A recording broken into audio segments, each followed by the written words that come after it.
तो परमेश्वर कह रहे हैं कि मेरी शरीर की माताजी ने जब शरीर छोड़ा तो उससे पहले क्या हुआ, जो परिवार के जो सदस्य थे वो रोने लग गए वो कि माताजी थोड़े दिन और रुक जाओ, हमारी सेवा जाएगी।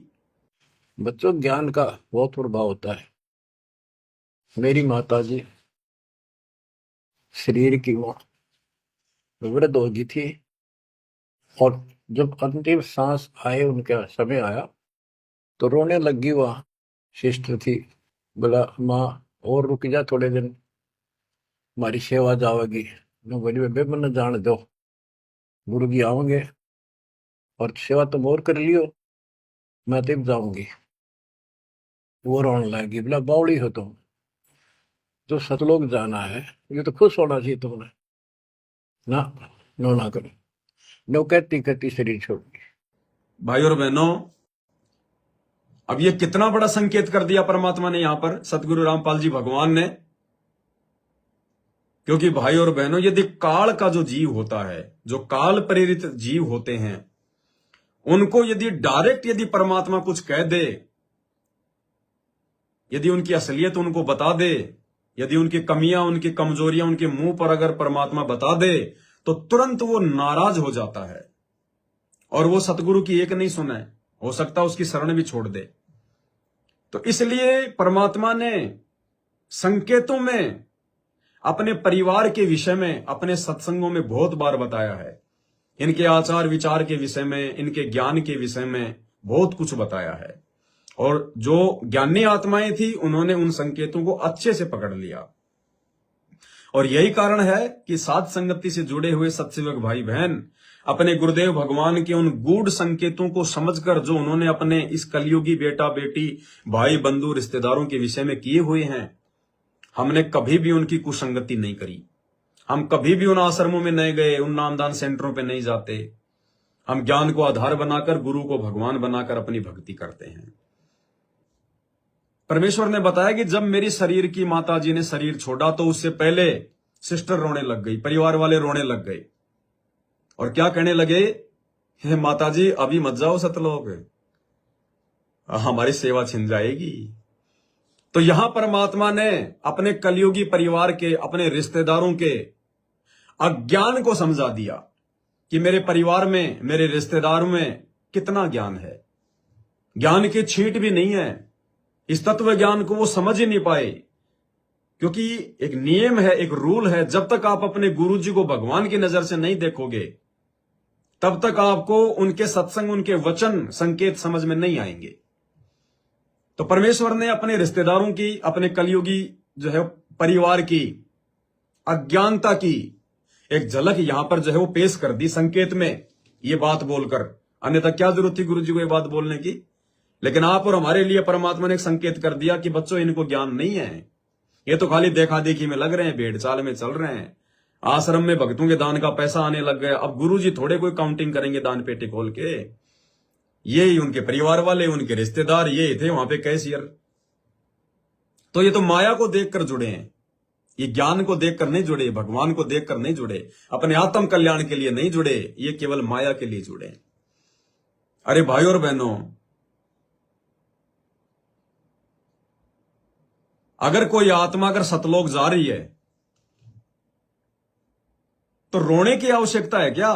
खुशी मनानी चाहिए, सौ शुक्र मनाना चाहिए और उस आत्मा को यह कहना चाहिए कि भाई बहुत बढ़िया, भाई दया हो गई परमपिता परमात्मा की, हे भगवान हमारा भी परमात्मा जो मिलकर जल्दी नंबर आवे। और उस आत्मा को हिम्मत देनी चाहिए।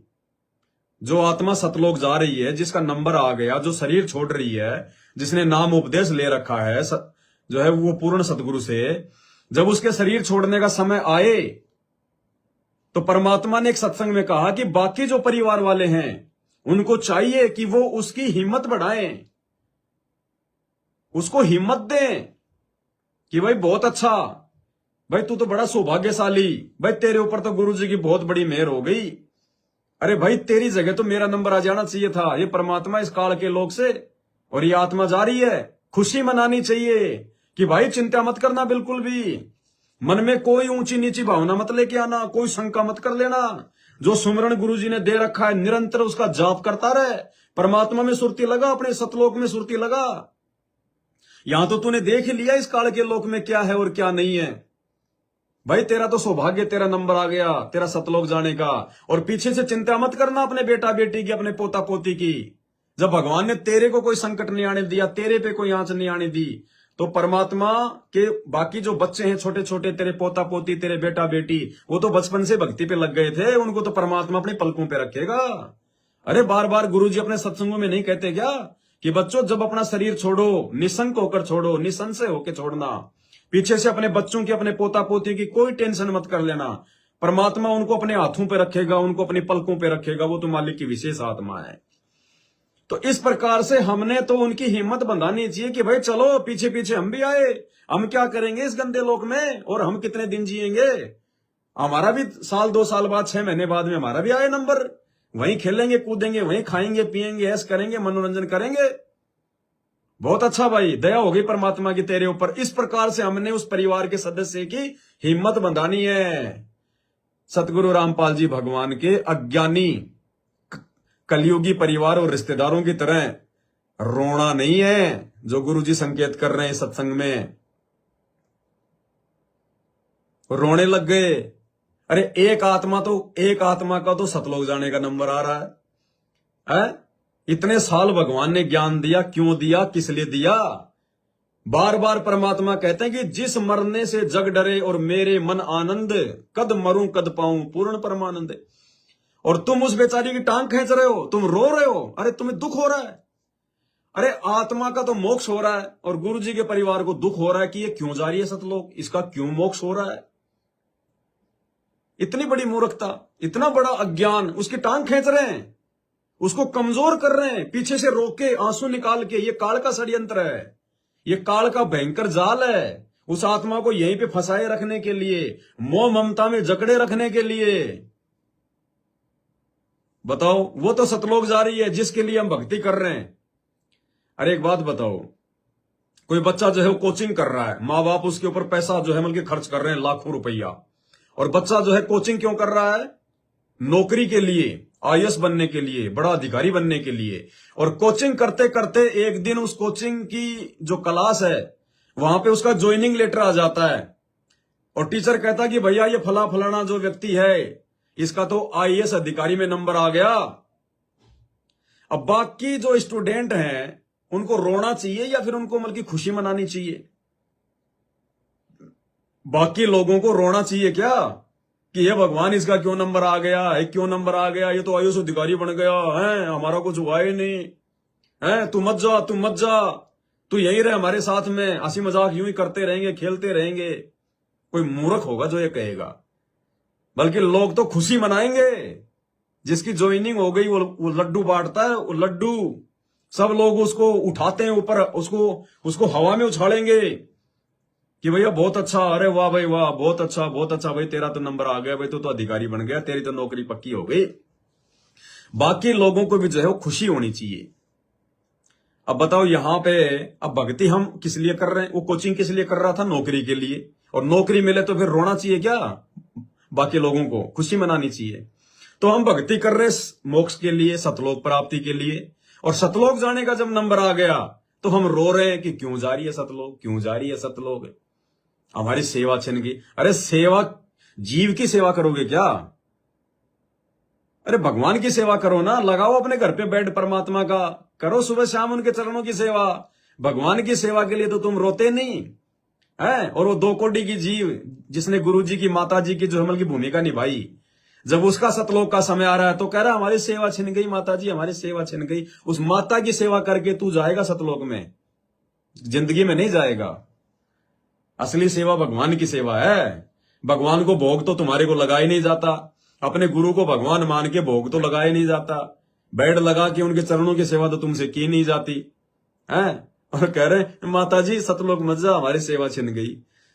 अब सोचो भगत भाई और बहनों, कितना बड़ा अज्ञान है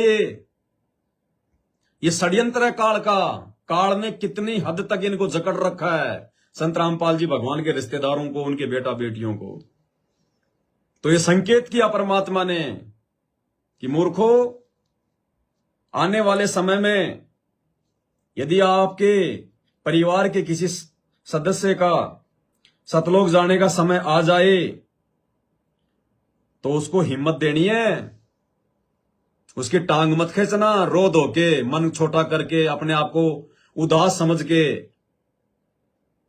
उसकी हिम्मत बढ़ाना कि चलो चलो क्या करना है, या गंदा लोग है, हम तो खुद इंतजार में हैं। हम तो सोच रहे थे कि भगवान आपसे पहले हमारा नंबर आएगा। दादी तेरा नंबर आ गया, दादी दादी वहां पे साफ सफाई रखना, आए हम तेरे पीछे पीछे आ रहे हैं, खाना वाना तैयार रखना हमारा बढ़िया, अपने महल का, वहां महल अपने खाली पड़े ना, तोड़ ताड़ के ताड़ा परमात्मा से खुलवा के और बढ़िया रखना चकाचक, बस हम भी आए तेरे पीछे पीछे। अब इस प्रकार एक तो उनकी हिम्मत बंधावे और एक हूं करने लग जाए गिदड़ की तरह। तो ये हालत है संत रामपाल जी के परिवार की, उनके रिश्तेदारों की। जबकि इन्हीं के सतलोक आश्रमों से जुड़ी हुई एक बहन है। अरे कम से कम छोटे मोटे साथ संगति कर लिया करो उन आश्रमों में। क्यों ये भक्तों का लाखों करोड़ों रुपया तुमने पत्थरों में बर्बाद कर दिया, जब तुम इनमें कोई ज्ञान चर्चा ही नहीं करते हो बैठ के, कोई साध संगति नहीं होती इन आश्रमों में, केवल ज्योति पाठ के नाम पे धंधा हो रहा है। क्यों भक्तों का पैसा बर्बाद किया है? क्यों भक्तों को, बेचारों को मजदूर बना के उनका समय तुमने जो है बर्बाद करवा दिया? अरे कोई आदमी हॉस्पिटल बनावे और हॉस्पिटल में इलाज हो ही नहीं, तो काहे के हॉस्पिटल है? वो तो पैसा बर्बाद कर दिया वो बिल्डिंग बनाने में। तो आश्रम का मतलब होता है 24 घंटे परमात्मा की चर्चा, ज्ञान चर्चा, मालिक की महिमा, उनका गुणगान, सत्संग, साध संगति। और तुम शेर, जब महीने 2 महीने में कोई आता है, कोई तुम्हारा वो धंधे वाला दिन, कबीर प्रकट दिवस आ गया, गरीबदास जी का बोध दिवस आ गया, संत रामपाल जी का बोध दिवस आ गया, कबीर जी का निर्वाण दिवस आ गया, दिव्य धर्म यज्ञ दिवस आ गया, संत रामपाल जी का अवतरण दिवस आ गया। महीने 2 महीने में एक बार तुम उन आश्रमों में प्रोग्राम करते हो और भक्तों को देते हो तुम लालच, लड्डू जलेबी, लड्डू जलेबी, लड्डू जलेबी। 10 तो हो जाएंगे, इतने मत खिलाओ इन भक्तों को। लड्डू जलेबी का दे के लालच, और ज्योति पाठ, ज्योति पाठ, ज्योति पाठ। अरे आश्रम का मतलब होता है रोजाना सुबह शाम 2-2, 3-3 घंटे वहां पे जो है बल्कि सत्संग होनी चाहिए। और कभी भी भगत आ जाओ, कोई रोक टोक नहीं होनी चाहिए, निशन से आना चाहिए भगत को। और तुम्हारे आश्रमों में भगत आने से बेचारे जो है डरते हैं कि कहीं मैं आश्रम में चला जाऊं, मेरे को भोजन मिले नहीं मिले, मेरे को वहां पे डांट खाने को मिलेगी कि तू क्यों आ गया, हमने तेरे को जो है कब बुलाया था, अभी तो दिव्य धर्म यज्ञ दिवस में 20 दिन बाकी है। वो आश्रम है, वो धनाना धाम नहीं, वो धंधा धाम है, धंधा धाम। अगर तुम इन आश्रमों में बैठ के ज्ञान चर्चा यदि तुम करते और गुरु जी के परिवार को, उनके रिश्तेदारों को बीच में बैठाते, तो कुछ तो वो तुम्हें समझाते, कुछ तुम उनको समझाते, जैसा भी भाई तुमको ज्ञान है। और ये बहन तुम्हारे आश्रमों से जुड़ी हुई है, क्योंकि साथ संगति से तो ये बहन हो ही नहीं सकती। ये बहन है एक जिसने माथे पे सिंदूर लगा रखा है, बिंदी लगा रखी है, हाथों में चूड़ियां पहन रखी हैं। तो ये साथ संगत वाले तो पाखंड करते ही नहीं, आडंबर करते ही नहीं, फालतू के गहने सोने चांदी की आर्टिफिशियल ये पहनते नहीं। तो साथ संगति की तो ये है नहीं, तुम्हारे आश्रमों से जुड़ी हुई है, फिर भी बेचारी ज्ञान दे रही है। फिर भी ये ज्ञान दे रही है कि जब किसी व्यक्ति का सतलोक जाने का समय आ जाए तो बाकी उसके परिवार के जो सदस्य हैं उनको क्या करना चाहिए। अरे कम से कम बेचारी की इसकी बात तो मान लो, क्या कह रही है। सच्चा है, परमात्मा की वाणी है जी। भक्त मरे क्या रोइए जो अपने घर को जाए, भक्त मरे क्या रोइए जो अपने घर को जाए, रोइए संकट बह पूरे हाथों हाथ बिकाए। इसका भावार्थ है जी कि जिसने अपने कल्याण रूपी अविनाशी घर को प्राप्त कर लिया है, ऐसे संत भक्त के शरीर छोड़ने पे हम क्यों रोए। रोइए अभक्त अज्ञानियों के लिए जो मरने के बाद 84 लाख योनियों को बाजार में बिकने के लिए जा रहे हैं। सच्चा है, सत साई बहन जी, सत साई। थोड़ा सा आश्रमों में जाके बातें समझा दिया करो बहन जी, बेचारों को उधर ज्ञान का जो है अकाल पड़ा हुआ है। कभी आश्रम में जाओ तब बैठ के चर्चा किया करो, समझाया करो उनको ये बातें। ये गुरु जी का विशेष ऑडियो नंबर 36 तो आपने भी सुना होगा बहन जी। तो आपने इस पॉइंट को उठा के और कम से कम वहां आश्रमों में बैठ के आपने उनको समझाना चाहिए था कि भाई गुरुजी तो क्या बोल रहे हैं और गुरुजी के परिवार वाले देखो क्या कर रहे हैं। समझाना चाहिए आपने बहन उनको। बताओ, खुद भगवान की वाणी है कि भगत मरे क्या रोइए जो अपने घर को जाए, रो तो साकट बाप को जो हाटू हाट बिकाए। उस भक्तिहीन प्राणी को रोना चाहिए, वो चाहे बाप हो, चाहे माँ हो, चाहे पिता हो। उसकी लाश पे रोना चाहिए, उसको रोना चाहिए। वैसे नहीं रोना चाहिए कि ये मर गया, भाड़ में जाए, जिसने भक्ति नहीं करी वो मरेगा, हम क्यों रोए। पूरी जिंदगी बीत गई समझाते समझाते कि भगवान धरती पे आया हुआ है, संत रामपाल जी परमात्मा है, नाम दीक्षा ले ले, अंत में रोएगा, नरक में जाएगा। फिर भी अगर नाम दीक्षा नहीं ले रहा तो ऐसे भक्तिहीन, चाहे माँ हो, चाहे बाप हो, चाहे बेटा हो, चाहे बेटी हो, चाहे पत्नी हो, हमने रोना नहीं है। रोने का मतलब है हमने उसके जो मतलब कर्मों को रोना चाहिए कि नालायक आदमी भगवान था, धरती पे आया हुआ था और तू खाली हाथ चला गया। उसकी बदकिस्मती को रोना चाहिए कि कैसा निर्भागी आदमी था, भगवान से नाम उपदेश लिए बिना चला गया। इस प्रकार से रोना है, उसके कुकर्मों पर रोना है। आंखों से आंसू डाल के नहीं रोना कि मेरा बापू गया, मेरी मां गई। और कहते हैं भगत मरे क्या रोइए जो अपने घर को जाए, और जो अपने घर को जा रहा है, जो सतलोक को जा रहा है, उसके लिए क्या रोना। तो भाई और बहनों, इन आश्रमों में बैठ के कभी कभार, अरे वैसे नहीं तो मल की भूल भूल के कर लिया करो, कभी भूल चूक में साथ संगतियां कर लिया करो। ये बातें अगर वहां बैठ के अगर होती, ये बहन अगर ये बातें उन आश्रमों में बैठ के अगर ज्ञान चर्चा करती रातों को, तो गुरुजी के परिवार को रोना नहीं पड़ता। परमात्मा ने इस सत्संग में अपने परिवार की अज्ञानता के लिए यह संकेत नहीं करना पड़ता। ये गलती नहीं करता गुरुजी का परिवार। लेकिन सात संगतियों का तो वहां पे अकाल पड़ा, अकाल। ज्ञान नाम की कोई छींट नहीं है। और यदि कोई बेचारा भूला भटका अगर कोई ज्ञान चर्चा भी करता है तो उसको कह दिया जाता है ज्यादा ज्ञानी बन रहा है क्या, रहने दे, ज्यादा ज्ञानी मत बन। बेचारे को बैठा दिया जाता है, डरा दिया जाता है। तो कम से कम अपने भगत भाई बहनों की बातों को थोड़ा देख लो, सीरियस ले लो, क्या बताया जाए भाई। और भाई बहनों, ज्ञान आएगा कहां से। सेवादार इन आश्रमों में ज्ञान चर्चा नहीं कर सकते, साथ संगति नहीं कर सकते। क्यों नहीं कर सकते? क्योंकि ज्ञान चर्चा करेगा कोई भगत, ज्ञान चर्चा करेगा कोई परमात्मा का सेवक। लेकिन ये लोग सेवक नहीं है। ये जो सेवादार के नाम पे जो इन आश्रमों में जो रह रहे हैं, 10, 20, 50 भगत जो परमानेंट रह रहे हैं, भाई और बहनों, ये सेवादार नहीं है, ये नौकर हैं। ये मजदूरी कर रहे हैं, सेवा नहीं कर रहे। देखो, परमात्मा ने सारे संकेत कर दिए। मालिक ने संकेती संकेत में इन आश्रमों की हकीकत भी बता दी कि तुम जिनको बहुत बड़े सेवादार समझ रहे हो ना, कि वो तो आश्रम में परमानेंट सेवा करता है, वो तो हर सत्संग में बाथरूम की सेवा करता है, जूता घर में सेवा करता है, वो तो भंडारी है परमानेंट, वो दरी वगैरह बिछाता है। भाई और बहनों, ये सेवक नहीं है, ये सेवादार नहीं है। परमात्मा ने इसी 36 नंबर के सत्संग में स्पष्ट कह दिया, ये तो सैलरी पे रह रहे हैं, ये तो तनख्वाह पे रहते हैं। और जो व्यक्ति भगत होकर सेवा के नाम पर जो मजदूरी ले रहा है, जो सैलरी ले रहा है, 20-25 हजार रुपए महीना ले रहा है और सेवा भी कर रहा है, वो सेवक नहीं है भाई और बहनों, वो मजदूर है, वो मजदूरी कर रहा है, वो व्यापार कर रहा है। इसी 36 नंबर ऑडियो में परमात्मा ने त्रिलोचन भगत की कथा जो है वो कहते कहते और परमात्मा ने बीच में इन आश्रमों की हकीकत भी बता दी।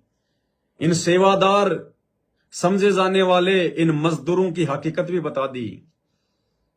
अरे अगर पैसे लेके सेवा कर रहे हो तुम आश्रम में, तुम काहे के भगत हो, तुम काहे के सेवादार हो। इससे अच्छा तो कहीं जाके अपनी मजदूरी कर लो। ये मजदूरी कर रहे हैं भाई और बहनों, ये धंधा कर रहे हैं, बिजनेस कर रहे हैं। 10-15 हजार, 20-25 हजार रुपए मिलते हैं इन लोगों को। और कौन से लोगों को? वास्तव में जो भगत बेचारे इन आश्रमों में जो फ्री में जो सेवा करना चाहते हैं,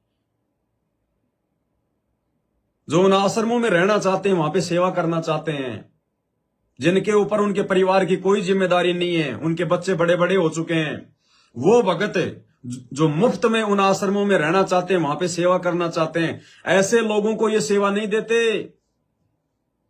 ये लोग आश्रमों में केवल उन्हीं लोगों को सेवा देते हैं जो इनके रिश्तेदार होते हैं, जो इनके विशेष जानकार होते हैं, जो इनके खास होते हैं।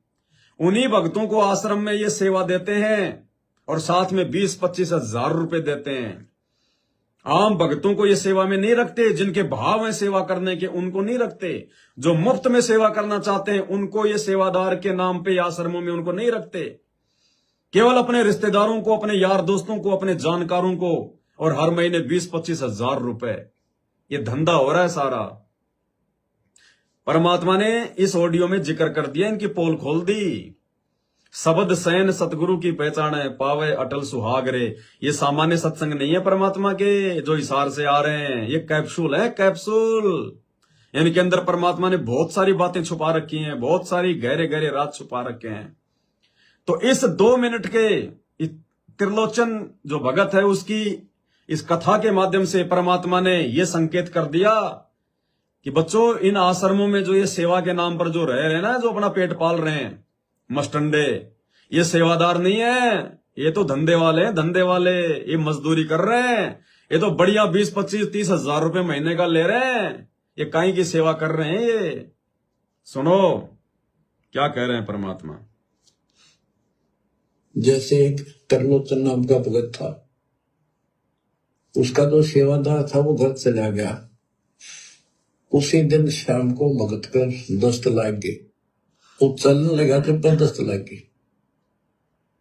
वो कहने लगा, गुरुदेव मैं नहीं जाता हूँ, आपको तकलीफ ज्यादा होगी। गुरु जी बोले, भाई जा, कई तरह हुई तेरे गलत है, हो जाएगा ठीक, छोटे मोटे दस्त हो जाते हैं। वो तो चला गया और वो त्रिलोचन भक्त ज्यादा कष्ट हो गया, उठा भी नहीं जा, टट्टी भी वहीं आसपास करने लगे। परमात्मा उसी टाइम आगे उस भक्त का रूप बना के उसकी टट्टी ठावे, उसके कपड़े धोए। 1 महीना में सेवक आया, 1 महीना जाता हूँ उसकी सेवा करते रहे।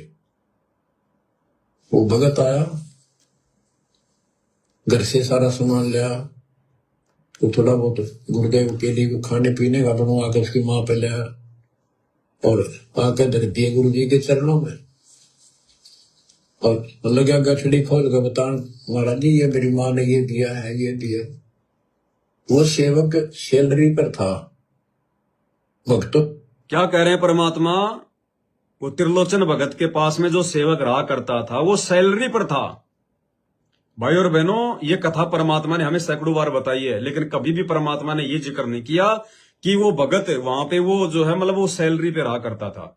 लेकिन अब परमात्मा ने इन फर्जी सतलोक आश्रमों में जो सेवा के नाम पर जो ये सेवादार रह रहे हैं, जो ये मेवादार हैं, मेवा खा रहे हैं सेवा के नाम पर, इनकी हकीकत परमात्मा ने संगत को बतानी है। इसलिए परमात्मा ने आज ये पहली बार जिक्र किया है इस बात का कि वो सैलरी पे रहा करता था। और ये सैलरी का जिक्र करके परमात्मा ने फिर इन आश्रमों के बारे में बता दिया आगे कि आजकल हमारे जो हैं, हम भी आजकल ऐसे ही रखते हैं। ध्यान से सुनना। लगा गठड़ी खोल कर बता, महाराज जी ये मेरी माँ ने ये दिया है, ये दिया। वो सेवक सैलरी पर था, सैलरी पर। भक्तों ने वो पैसे इकट्ठे करके उसको दिया करते, भगत भी था। अब सुनो, जैसे आजकल हम अपने बच्चों को ऐसे ही कर रहे। क्या करें गुरुजी, जैसे हम आजकल अपने बच्चों को ऐसे ही कर रहे हैं। कहां कर रहे हैं? इन आश्रमों में कर रहे हैं। और वो जेल में थोड़ी मिल रही है कोई सैलरी। ये सैलरी का जिक्र करके परमात्मा ने इन आश्रमों में सेवादार के नाम पर जो अपना पेट पाल रहे हैं ना, ये 20-25 हजार रुपए महीने का ले रहे हैं। और आम भगत सोचता कि बहुत बड़ा सेवादार है, भगत जी सेवा कर रहा है। अरे वो तो मजदूरी कर रहा है, वो तो धंधा कर रहा है, वो कहीं की सेवा कर रहा है। वो भगवान की सेवा जो है पैसे लेके की जाती है क्या? ये स्पष्ट कर दिया गुरुदेव ने कि जैसे आजकल हम अपने बच्चों को ऐसे ही कर रहे हैं इन आश्रमों में। दो और सुन लो एक बार दोबारा। ये दिया है, ये दिया। वो सेवक सैलरी पर था, भक्तों ने वो पैसे इकट्ठे करके उसको दिया करते, भगत भी था। अब सुनो, जैसे आजकल हम अपने बच्चों को ऐसे ही कर रहे। और कहने लगा ये आपके लिए कपड़े भेजे हैं मेरी माँ ने, ये खाने का बनाया सूखा हलवा। अब बताओ भाई और बहनों, ये सामान्य सत्संग है क्या? ये गुरुजी ने सबकी पोल पट्टी खोल रखी है इन सत्संगों में। ये हमें लग रहा है सुनने में कि सामान्य सत्संग है। सारी बातें खोल दी गुरुजी ने, इन आश्रमों की, अपने परिवार की, इनके अज्ञान की। सत्सेवकों का विश्वास कितना दृढ़ है, सत्सेवकों के साथ परमात्मा है, सारी बातें बताते हैं गुरुजी, लेकिन संकेतों में। इसलिए कहते हैं शब्द सैन सतगुरु की पहचान है, पावे अटल सुहाग रे। सामान्य सत्संग नहीं है भाई और बहनों।